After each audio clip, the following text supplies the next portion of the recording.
Ya Rabbim, günahlarımızды kechirip, özüňe qaytkan yüreklerdi bekemeti gör. Assalamu aleykum ve rahmatullahi ve barakatuh.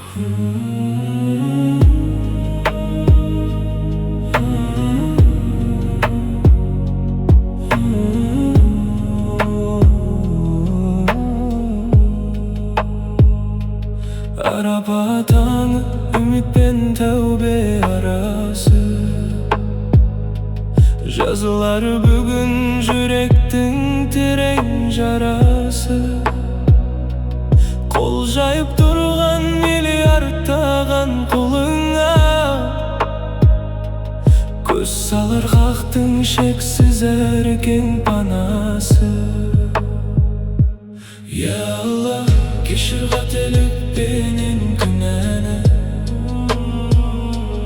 өзіңнен ғана сұрайды құлың шипаны. Тәубеге келген ерекше мынаулы күн,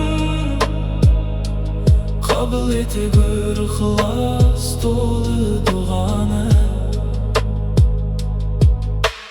Өтеді уақыт, есіп беретін сәт жақын, арапа күні ұмытсын жүрек дүние даңқын. Рахымың төгіп тура жолыңнан тайдырма, нұрыңа бөле исламның бүкіл шарқын. Ya Allah, жасаған тәубелерімізді қабыл ала гөр. Әумин.